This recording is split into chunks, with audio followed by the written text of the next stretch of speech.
Halo guys, selamat datang kembali di channel Mas Dosen. Baik, pada video kali ini merupakan kelanjutan dari video part 1 kuat geser tanah. Jadi di part sebelumnya kita sudah jelaskan terkait dengan pendahuluan konsep dari kuat geser tanah serta kriteria Mohr kolom. Nah, di video bagian 2 ini kita akan coba lebih fokus menjelaskan terkait parameter kuat geser tanah yang kita tinjau dari pengujian di laboratoriumnya. Kira-kira ada pengujian apa aja? Yang pertama di sini nanti kita jelaskan terkait uji geser langsung atau uji direct shear. Kemudian yang kedua ada uji tiga paksi atau triaxial test. Nah, nanti yang di terakhir kita ada uji tekan bebas atau disebutnya unconfined compression test. Jadi video ini melengkapi dari bagian part 1, diharapkan teman-teman bisa menyaksikan seluruh video part 1 dan part 2 untuk menambah pemahaman secara keseluruhan terkait dengan materi kuat geser tanah. Baik, yang pertama tadi sudah saya jelaskan di sini ada 3 pengujian. Uji geser langsung, direct shear, kemudian ada uji tiga paksi atau uji triaksial, kemudian ada uji tekan bebas atau unconfined compression test. Nah, ini di bawah ada alatnya. Yang pertama ini uji geser, uji triaksial, kemudian ini uji tekan bebas. Kita lanjutkan secara lebih detailnya. Oke, untuk pendahuluan, jadi bagaimanakah uji-uji yang akan kita lakukan tadi untuk mendapatkan parameter kuat geser tanah agar didapatkan parameter yang lebih relevan atau lebih sesuai dengan konstruksi atau tanah yang ada di lapangan yang kita ingin uji dan memberikan hasil pengujian parameter dengan lebih tepat, sehingga pengujian yang kita lakukan tidak menimbulkan pemborosan atau tidak tepat sasaran. Jadi yang pertama di sini bisa kita lihat, yang harus kita perhatikan adalah dalam penentuan jenis pengujian perlu diperhatikan letak tanah yang diuji. Nah, di sini kita punya suatu contoh massa tanah. Di sini ada suatu timbunan atau embankment di mana bentuknya trapesium. Nah, di sini kita ingin menguji misalkan ada 4 pengujian di titik 1, 2, 3, 4. Tentu saja ini garis biru merupakan garis bidang gelincir atau bidang runtuhnya. Nah, di titik 1 ini ternyata gaya dari bidang gelincir ini bekerja tegak lurus, hampir tegak lurus persis di tengah dari sampel tanah. Nah, ini kira-kira uji yang cocok, uji apa? Nah, akan kita jelaskan nanti. Yang kedua ini memotong sekitar 45 derajat. Ini hampir sama dengan yang keempat ini. Sedangkan yang ketiga ini memotong horizontal dari suatu sampel tanah. Nah, ini kira-kira uji yang dilaksanakan uji apa? Jadi di sini uji geser langsung akan lebih sesuai untuk menentukan parameter kuat geser tanah bila digunakan untuk pondasi. Ini jadi konstruksinya pondasi.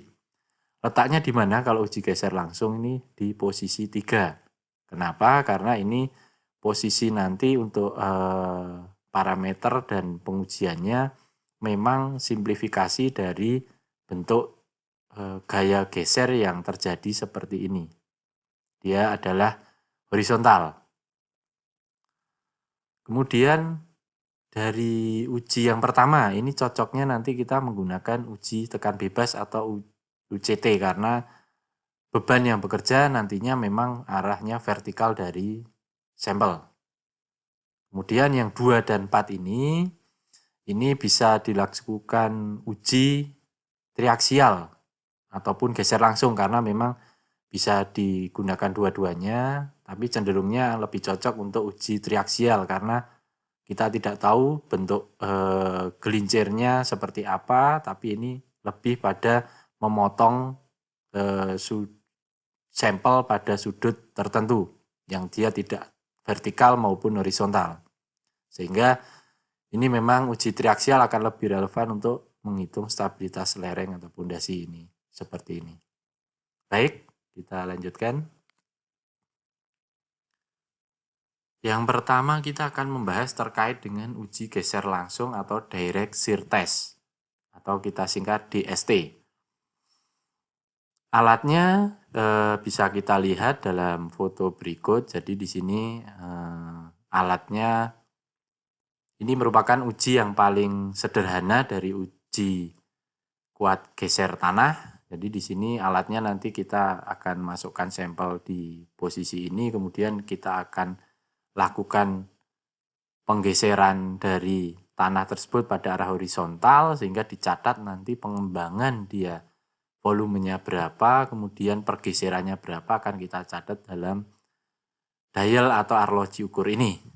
Nah, prinsip kerjanya seperti apa, hasil yang kita harapkan parameternya seperti apa, kita jelaskan selanjutnya. Nah, kalau di sampel tadi, yang di box tadi kita buka, skemanya adalah seperti ini untuk uji geser langsung. Jadi sampel tanah kita letakkan di dalam skema ini, di tengah-tengah dari suatu uji sampel ini, bisa persegi bentuknya atau bisa berbentuk lingkaran atau ring dengan dimensi yang telah ditentukan. Nah, nanti di sini ada suatu batu porus atau porus stone baik di atas maupun di bawah. Ini nanti fungsinya untuk menyaring dari air sehingga kita bisa lakukan pengukuran air porinya. Kemudian nanti kita akan juga melakukan pembebanan normal dari arah atas. Kemudian gaya geser akan kita laksanakan di arah tanda panah merah ini ke arah horizontal ke kanan. Sehingga nanti di posisi garis strip ini, putih-putih ini akan terjadi suatu bidang geser atau slip plane, di mana di sini akan kita ukur nantinya tegangan geser yang terjadi. Jadi di sebelah kanan ini nanti akan ada arloji atau dial gauge pengukuran pergeseran, sedangkan yang atas ini kita akan mengukur perubahan volume yang terjadi. Oke, seperti ini skema dari pengujiannya. Jadi nanti ini tinggal kita geser, pergeserannya diukur baik arah dial gauge atas maupun samping. DST adalah cara pengukuran atau pengujian parameter kuat geser tanah yang paling mudah dan sederhana dilaksanakan. Bentuk benda uji dapat berubah lingkaran atau ring ataupun persegi atau square. DST lebih sesuai untuk menguji tanah berpasir dalam kondisi loose dan dense. Jadi ini cocoknya memang untuk menguji tanah berpasir. Kita lanjutkan. Nah, ini adalah gambar atau skema ketika kita sudah melakukan pengujian dengan menggerakkan atau memberikan gaya geser dalam arah F ini ke arah horizontal. Jadi akibat beban normal N, benda uji mengalami penurunan sebesar delta V. Jadi ini diberikan gaya normal juga sehingga dia akan terjadi perubahan sebesar delta V. Ini kita ukur dengan arloji di bagian atas. Kemudian akibat beban geser F, benda akan mengalami pergeseran sebesar delta H. Ini bisa kita lihat di sini ada pergeseran sebesar delta H dengan nilai pergeseran F pada waktu tertentu. Nah, kemudian pengujian ini ada dalam kondisi bisa drain dan undrain. Apa itu drain dan undrain? Drain di sini berarti diizinkan dari sampel uji ini mengeluarkan atau terdrainase air atau tekanan porinya. Kalau undrain berarti dia katup di sini ditutup sehingga dia tidak diizinkan air dari sampel uji terdrainase atau terkeluarkan dari sampel uji. Bisa juga dia adalah consolidated atau unconsolidated. Apa itu consolidated? Consolidated sebenarnya adalah pemampatan dari suatu material. Jadi material uji ini apakah dia pernah termampatkan atau terpadatkan sebelumnya atau memang belum terpadatkan. Ini kita mungkin akan lebih jelaskan dengan diagram pada saat reaksial test nantinya. Hasil uji dari DST berupa apa saja parameternya, kemudian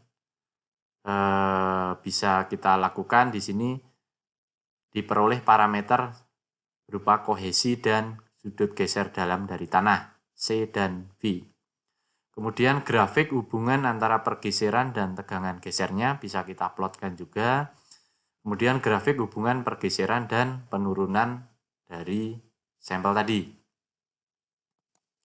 Nah, ini contoh dari hasil pengujian geser langsung. Di sini kita mempunyai dua sampel. Yang pertama adalah pasir padat atau dense yang tadi, kemudian pasir lepas atau loose. Nah, ini untuk pasir padat dengan grafik warna hijau, pasir lepas dengan grafik warna biru. Dari pengujian tadi disebutkan kita bisa menggambarkan grafik antara hubungan tegangan geser dan pergeserannya. Kemudian juga perubahan volume dari benda uji dan pergeserannya kita bisa plotkan juga. Kemudian nanti tegangan geser bisa kita plotkan juga terhadap tegangan normalnya. Ini seperti ini. Untuk pasir padat bisa kita saksikan bersama di grafik antara perubahan tinggi dan kekuatan gesernya. Di sini ada penurunan untuk panah ke bawah, pengembangan untuk ke atas. Untuk kasus pasir padat dia akan mengalami penurunan sedikit, kemudian dia ketika kita geser akan mengalami pengembangan volume karena memang pada dasarnya pasir tersebut sudah padat. Sehingga ketika kita geser pada arah horizontal sebesar F, dia akan mengalami pengembangan volume sebesar delta V. Nah, pengembangan volume ini biasanya kita simbolkan sebagai alfa P.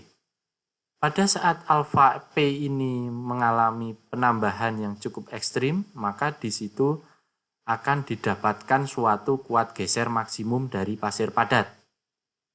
Nah, kuat geser maksimum ini lambat laun bila kita geser dia akan mengalami penurunan hingga nanti mencapai kurva datarnya dan runtuh.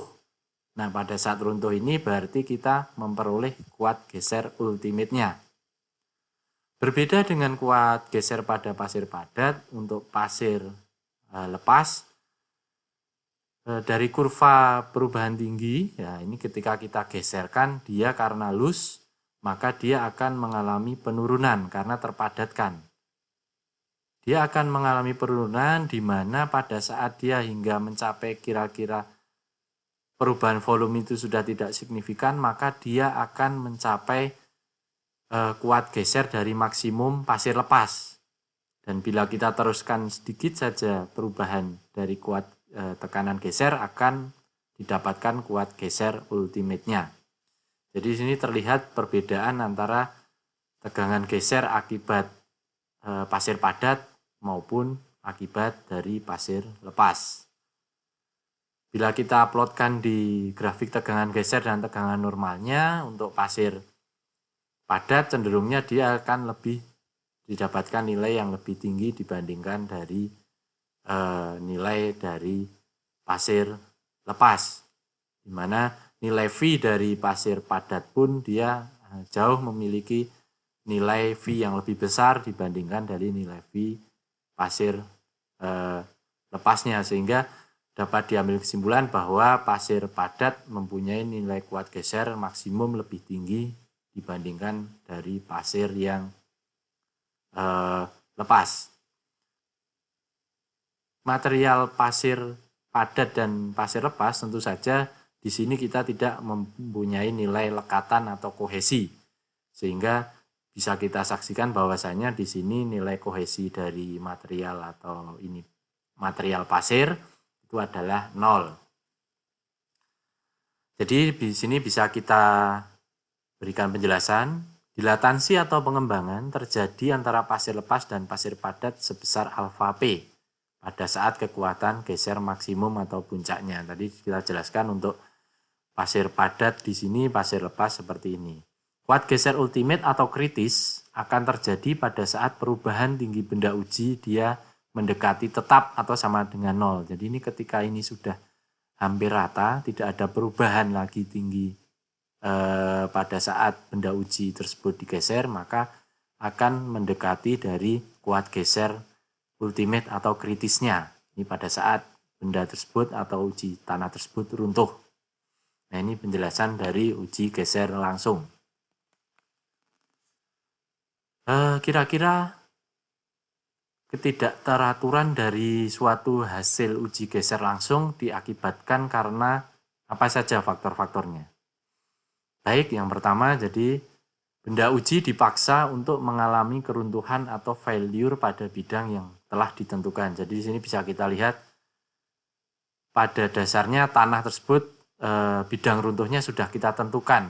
Harus mau tidak mau runtuh pada bidang geser ini mengikuti bidang geser yang sudah kita tentukan pada alat uji. Itu yang menyebabkan dia mungkin nilai dari parameter uji geser langsung yang didapatkan tidak 100% tepat.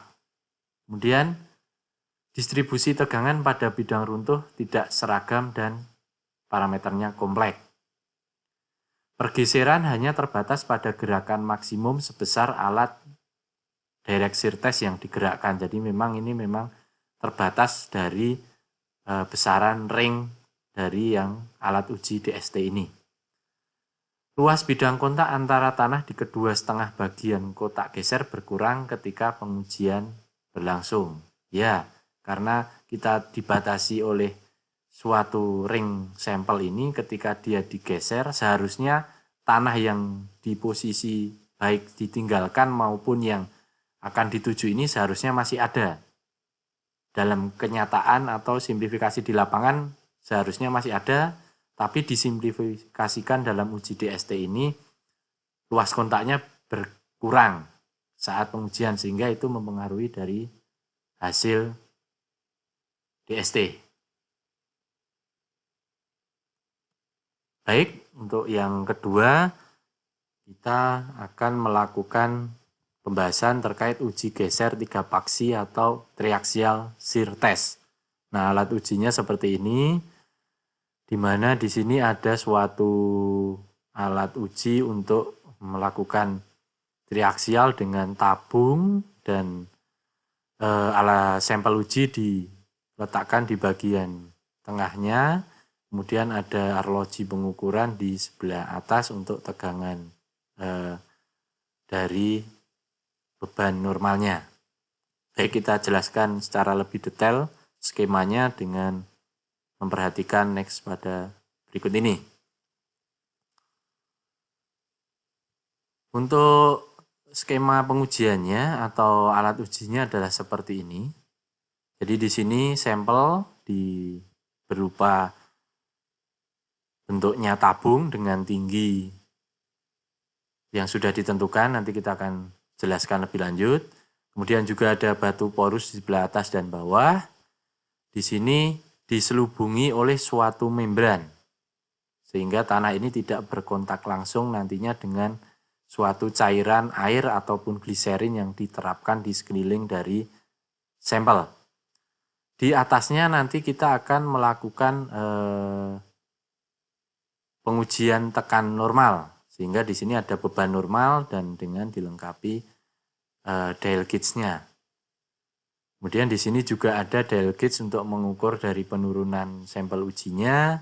Di sini ada katup pembuangan udara, sedangkan di sini ada nantinya kita akan melakukan tekanan terhadap air atau gliserin ini untuk memberikan tekanan secara 3-dimensional terhadap uji ini sehingga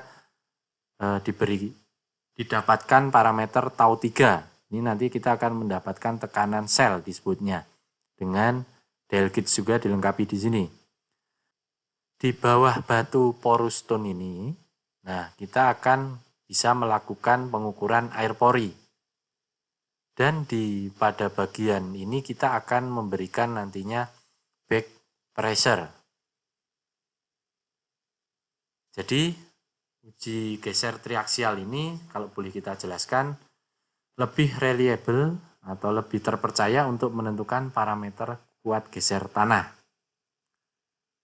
Bentuk benda uji berupa silinder dengan ukuran tinggi 2 kali diameternya. Biasanya apabila dia diameter 38 mili berarti tingginya 76 mili, ataupun yang 50 mili berarti dia tingginya 100 mm. Benda uji dimasukkan ke dalam suatu membran dan diletakkan di dalam sel triaksial. Kenapa disebut triaksial? Mungkin kita akan bahas. Jadi triaksial ini kan sebenarnya terdiri dari tri atau 3, aksial adalah aksis. Jadi pengujian ini dilakukan tekanan pada sampel di seluruh sumbunya atau mengelilingi dari sampel dalam 3 aksis X, Y, dan Z-nya, sehingga hasil yang didapatkan memang dari uji geser triaksial ini cenderungnya lebih reliable. Tekanan di sekeliling benda diberikan melalui tekanan air yang dinamakan sebagai tekanan sel, ini yang saya jelaskan tadi. Jadi ini nanti tekanan sekeliling benda secara 3 dimensi ini diberikan oleh tekanan sel atau tau 3 di sini. Kita lanjutkan. Jadi skemanya nanti keruntuhan geser yang terjadi dengan cara memberikan gaya aksial atau normal dari atas ini pada benda uji yang dinamakan sebagai tegangan deviator. Jadi beban normal ini kita sebut sebagai tegangan deviator atau delta tau. Direpresentasikan dengan panah warna biru. Kemudian selama penerapan gaya aksial, penurunan benda uji dicatat untuk nantinya dilakukan perhitungan regangan. Nah, ini untuk menghitung penurunan yang nantinya kita bisa melakukan perhitungan regangannya. Nah, di dalam kondisi pengujian, di dalam uji triaksial ini dikenal ada 3 kondisi. Yang pertama adalah kondisi consolidated drain atau kita sebut CD, jadi consolidated drain. Yang kedua consolidated undrain, yaitu CU, consolidated undrain. Kemudian unconsolidated undrain atau UU. Nah, perbedaannya apa, perlakuannya apa, fungsinya apa, kita akan jelaskan di slide selanjutnya. Kondisi ini bisa kita lakukan dengan kita mengaktifkan beberapa katup-katup yang ada di bawah ini, sehingga nanti kita akan dapatkan kondisi parameter pengujian dari 3 buah ini. Oke, ini kita bisa jelaskan secara ilustrasi kondisi pengujian geser triaksial. Jadi ini suatu sampel tanah di mana mendapat tekanan sel, tegangan sel dari segala arah secara 3 dimensi, sehingga apabila katup dari drainase yang di sisi bawah tadi kita lihat dibuka atau tidak dibuka, nah ini bisa kita lihat di mana tekanan yang ada ini pada saat kita melakukan tegangan sel yang bekerja, bila dibuka maka dia akan mengalami consolidated sample atau sampel tersebut mengalami pemampatan ketika katup drainase terbuka. Tapi apabila kita lakukan penutupan atau tidak kita buka, maka dia disebut sebagai unconsolidated sample atau sampel yang tidak termampatkan karena drainase katupnya kita tutup. Kemudian ketika kita lakukan penambahan tegangan atau beban normal yang kita sebut sebagai deviator stres atau delta tau, kita lakukan pembebanan ini tetap dengan adanya tegangan sel yang ada, maka apabila kondisi katup drainase terbuka, maka dia dianggapnya sebagai drained loading atau pembebanan terdrainase. Sedangkan apabila tertutup atau no di sini berarti dia undrained loading atau pembebanan secara tidak terdrainase. Nah, kondisi kombinasi inilah yang bisa kita lakukan pada saat pengujian geser triaksial, sehingga parameter yang didapatkan pun nantinya akan berbeda. Coba kita akan tinjau satu persatu seperti apa. Baik, dimulai yang pertama, ini triaksial kondisi consolidated drain atau CD. Ini sampelnya ketika dia mendapatkan tegangan sel dari keseluruhan arah, dan nantinya dia akan mendapatkan tegangan deviator sebesar delta tau. Benda uji diberikan tegangan sel tau 3 dan dijenuhkan dengan pemberian tekanan balik atau back pressure melalui katup yang ada di skema tadi agar mengalami proses konsolidasi hingga selesai. Jadi dia diberikan tekanan balik dengan katup drainase ditutup sehingga dia mengalami proses konsolidasi. Pada saat dibebani dengan gaya aksial luar melalui tegangan deviator atau delta tau sampai terjadinya keruntuhan. Selama proses konsolidasi terjadi perubahan volume benda uji. Namun selama penggeseran, air pori diizinkan keluar dari benda uji. Jadi pada saat konsolidasi terjadi perubahan volume benda uji, tapi air tetap dijaga. Namun pada saat penggeseran, air pori diizinkan keluar dari benda uji. Jadi ini adalah kondisi di mana dia consolidated drain. Untuk kondisi kedua, unconsolidated undrained, jadi dia kondisi tidak termampatkan dan tidak terdrainase. Benda uji diberikan tegangan sel sebesar tau 3 tanpa mengalami proses konsolidasi. Kemudian dibebani dengan gaya aksial melalui tegangan deviator delta tau sampai terjadi keruntuhan. Selama penggeseran, air pori tidak diizinkan keluar dari benda uji. Oleh karena itu, gaya aksial tidak ditransfer ke dalam butiran tanah. Jadi ini katupnya benar-benar tidak dibuka. Sehingga gaya itu tidak ditransfer ke dalam butiran tanah tetapi ke air. Keadaan tanpa drainase menyebabkan tekanan air pori secara berlebih atau excess pore pressure dan tidak ada tahanan geser dari perlawanan dari butiran tanahnya. Jadi tekanan yang disebabkan oleh tegangan deviator nantinya menyebabkan adanya tekanan air pori, bukan tahanan geser dari butiran tanahnya. Pada kondisi tanah yang jenuh air, nilai sudut gesek internal tanah dapat mencapai 0. Ya, karena memang pada saat jenuh ini kondisi yang diungkapkan tadi, sudut gesek internal tanah atau sudut gesek dalam tanah tidak bekerja sehingga dapat mencapai kondisi mendekati 0. Sehingga pada pengujiannya hanya akan memperoleh nilai kohesi atau nilai C-nya saja. Itu untuk kondisi tanah jenuh air. Sedangkan untuk yang ketiga, kondisi CU atau consolidated undrained, ini benda uji diberikan tegangan sel sebesar tau 3 dan dijenuhkan dengan pemberian tekanan balik back pressure agar mengalami proses konsolidasi hingga selesai. Jadi ini consolidated tercapai. Kemudian dibebani dengan gaya aksial melalui tegangan deviator atau delta tau sampai terjadi keruntuhan.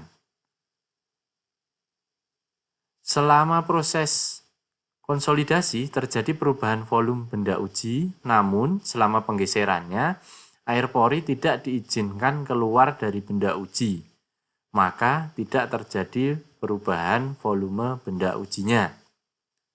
Jadi selama konsolidasi memang dia terjadi perubahan volume, namun pada saat pembebanan deviator air pori ditutup katupnya sehingga tidak terjadi perubahan volume. Keadaan tanpa drainase menyebabkan tekanan air pori menjadi berlebih atau excess pore pressure seperti yang kondisi sebelumnya. Nah, ini beberapa hasil interpretasi dari uji triaksial. Ini untuk kondisi yang pertama yaitu consolidated drain. Bisa sama kita saksikan memang kita dapatkan parameter dari benda uji berupa hubungan tegangan dari deviator, kemudian regangan aksialnya. Ini contoh untuk pasir padat dan pasir lepas.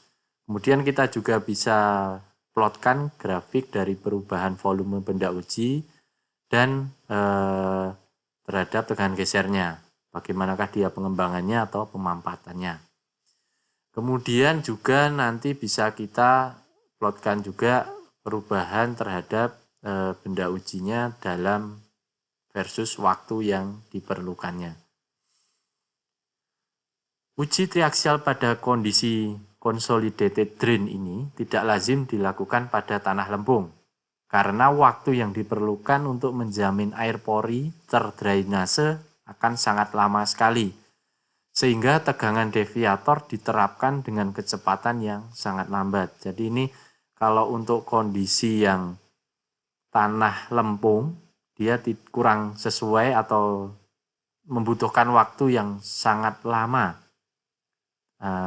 Karena memang harus menunggu dia terkonsolidasi dan terdrainase sejauh yang kita tahu nilai K atau permeabilitas dari suatu tanah lempung sangat kecil sehingga aliran airnya akan sangat lama, dibutuhkan waktu yang ekstra lama bila kita menggunakan uji triaksial CD ini. Nah, bila kita gambarkan pada suatu diagram lingkaran Moore kolom, di sini bisa kita gambarkan seperti ini. Jadi ini kondisi sampel 1, ini sampel 2 sama. Jadi kita lakukan pengujian di mana kita punya tegangan tau 3 atau tegangan selnya, kita plotkan di sisi kiri. Kemudian kita punya tau 1 yaitu tegangan sel ditambahkan delta tegangan deviatornya sehingga kita bisa dapatkan diameter lingkaran Moore dan kita gambarkan. Untuk titik atau benda uji B dengan perlakuan yang sama kita bisa gambarkan juga. Selanjutnya kita gambarkan suatu garis singgung lingkaran di mana ketika bertemu dengan titik singgungnya dia membentuk suatu sudut 90 derajat. Besarnya ini kita ambil sebagai 2 theta. Pertemuan tegak lurus ini kita perpanjang dengan suatu garis linier sehingga kita akan dapatkan garis selubung keruntuhan tegangannya. Nah, di sini bisa kita tentukan dengan rumus tadi, kita akan dapatkan nilai V, yaitu dengan rumus yang telah kita jelaskan di depan tadi. Di sini dapat kita saksikan bahwasanya kondisi ini sampelnya menggunakan tanah pasir sehingga nilai kohesi awalnya adalah 0.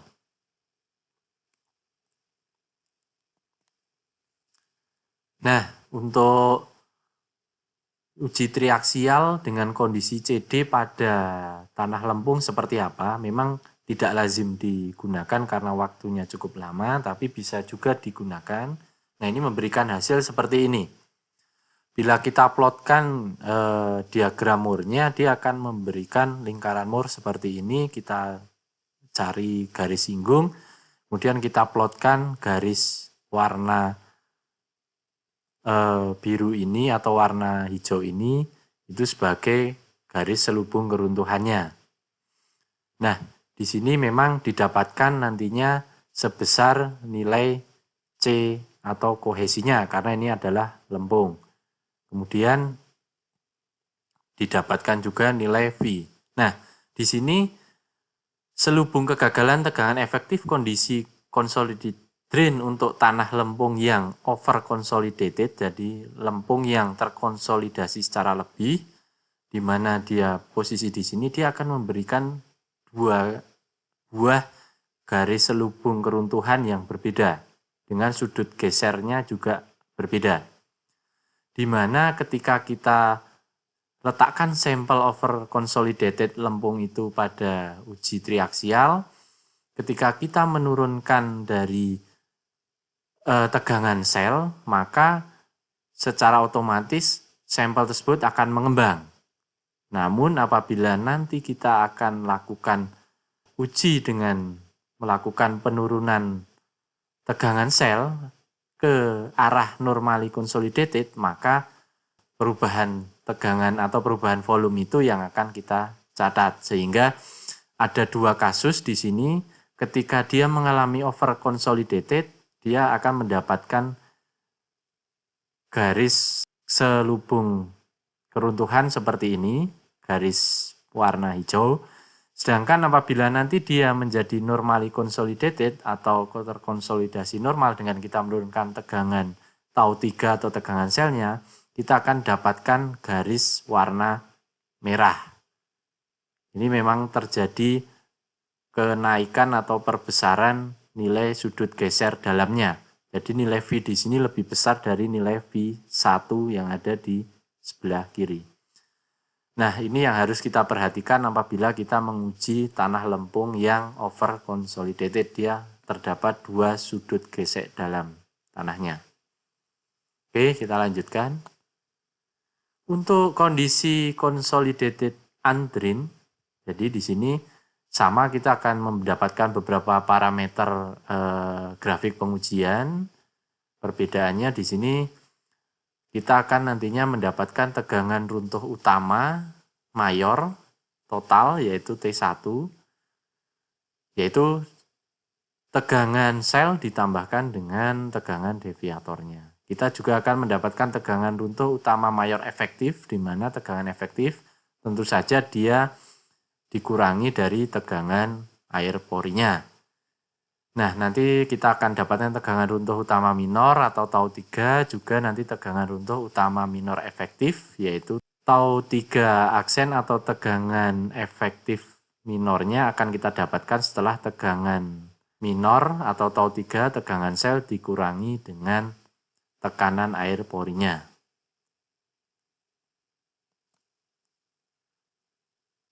Oke, bagaimana jika interpretasinya terhadap uji triaksial kondisi CU pada lingkaran Moore-nya? Jadi di sini kita mempunyai diagram lingkaran Moore akibat tegangan totalnya, baik sampel 1 maupun sampel 2. Di sini kita dapatkan garis selubung keruntuhan tegangan totalnya dengan sudut gesek dalamnya juga tentu saja sudut gesek tegangan totalnya. Nah, dari kondisi ini kita bisa tentukan dari nilai tegangan efektifnya, karena pore pressure water atau tegangan air porinya kita bisa hitung atau kita bisa ukur dengan pengujian triaksial kondisi CU. Sehingga apabila kita plotkan setelah kita kurangi tegangan air atau pore pressure-nya, kita plotkan diagram lingkaran Moore-nya, kita plotkan juga garis selubung keruntuhannya, sudut gesek dalamnya juga kita akan dapatkan dalam parameter efektifnya. Nah, ini yang bisa kita dapatkan apabila kita menggunakan kondisi CU pada saat uji triaksialnya. Untuk kondisi pada tanah lempung yang over consolidated, kondisi CU juga memberikan dua bentuk garis keruntuhan selubungnya, yaitu garis A aksen B aksen ini, itu pada saat dia over consolidated, dan kemudian apabila kita memberikan normally consolidated diberlakukan dengan penurunan tegangan sel akan memberikan garis kurva keruntuhan gesernya B dan D dalam warna merah ini.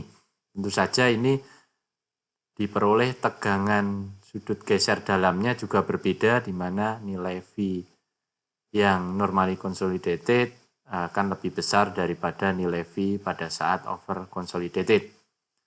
Di sini juga diperoleh pada saat over consolidated nilai kohesi dari sampel tanah tadi. Oke, untuk kondisi yang terakhir dari pengujian triaksial yaitu kondisi unconsolidated undrained.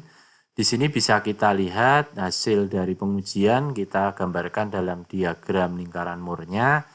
Baik untuk sampel A, B, C kita dapatkan parameter yang sama, di mana kondisinya memang pada saat kondisi UU atau unconsolidated andrin ini kita tidak mendapatkan parameter sudut gesek dalam atau V.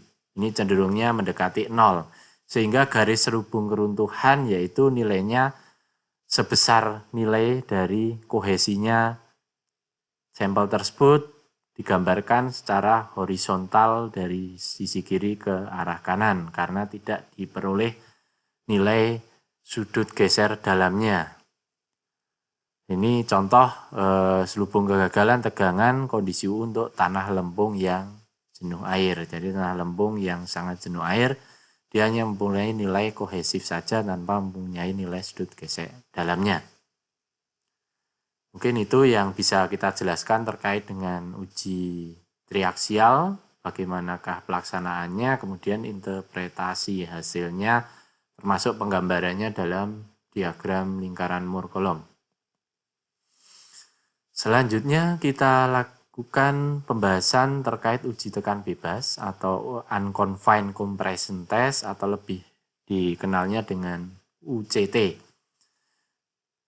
Alat ujinya seperti ini hampir sama dengan triaksial, hanya kita tidak menggunakan selubung untuk memberikan tekanan sel di sekeliling sampel. Jadi selubung tadi kita buang, kita hanya melakukan pengujian tegangan atau tekanan di arah normal dari sampel. Ini skema dari alat ujinya, jadi ini benda uji berupa tabung, kemudian nanti kita akan melakukan beban normal dan akan dicatat penurunannya dengan dial gauge di sini, tanpa adanya tekanan sel dari seluruh penjuru arah X, Y, dan Z-nya, sehingga ini dinamakan uji tekan bebas karena tidak ada yang menekan dari ketiga sisinya. UCT adalah jenis uji khusus dari unconsolidated andrin test. Jadi ini hampir mendekati dari triaksial UU tadi, hanya lebih disederhanakan. UCT lebih sesuai untuk benda uji dari tanah lempung. Bentuk benda uji berupa silinder dengan ukuran tinggi 2 kali diameter, yaitu 50 mili kali tingginya 100 mm. Dalam UCT, tekanan di sekeliling atau tegangan sel tadi, tau 3, ini 0. Sehingga kenapa ini disebut sebagai uji tekan bebas. Gaya aksial diberikan secara cepat di atas benda uji hingga nantinya runtuh. Nah, nanti keruntuhannya dilihat, kemudian dicatat bagaimanakah penurunannya. Nah, ini skema ketika benda uji tersebut runtuh setelah dibebani, nanti dia akan memberikan semacam bagaimanakah sudut geser yang diberikannya, seperti apa pola keruntuhannya. Nah, ini nanti dicatat beban yang bekerja dan penurunannya. Dalam uji ini, kuat geser tidak bergantung pada tegangan sel jika benda uji benar-benar jenuh air dan tidak terdrainase. Besarnya tegangan geser ditentukan dari yaitu TF sebesar tegangan normal yang diberikan dibagi 2 atau QU dibagi 2, atau bisa kita sebut ini sebagai kohesi atau nilai kohesi dari tanah andrin, di mana nilai QU adalah kuat tekan bebas dari sebelah atas ini. Secara teoritis, untuk tanah lempung jenuh air, hasil uji triaksial unconsolidated andrin dan uji UCT menghasilkan nilai CU yang hampir sama. Namun, biasanya nilai UCT itu mempunyai nilai yang lebih kecil dibandingkan dari hasil nilai uji triaksial UU. Untuk diagram lingkaran Moore untuk uji UCT ini bisa kita lihat. Sampel hanya memberikan satu diagram di mana nilainya tegangan pada saat awal atau tegangan selnya adalah 0 dan tegangan akhirnya adalah beban normal itu sendiri. Sehingga nilai CU di sini adalah setengah dari nilai QU dengan garis lubung keruntuhan total datar karena memang sudut gesek dalamnya kita tidak bisa tentukan mendekati 0. Ini adalah contoh selubung kegagalan pada tanah lempung jenuh air. Oke, cukup sekian penjelasan dari saya terkait video edukatif mekanika tanah seri kuat geser tanah kali ini. Jangan lupa untuk menyaksikan part 1 supaya kalian lebih mendapatkan pemahaman secara komprehensif pada materi kali ini. Jangan lupa untuk subscribe, like, dan share ke media sosial kalian masing-masing apabila materi-materi yang diberikan pada channel ini bermanfaat untuk kalian dan untuk semuanya. Tetap stay smart, stay safe, and stay healthy. See you on next video. Bye. Salam dari Mas Dosen.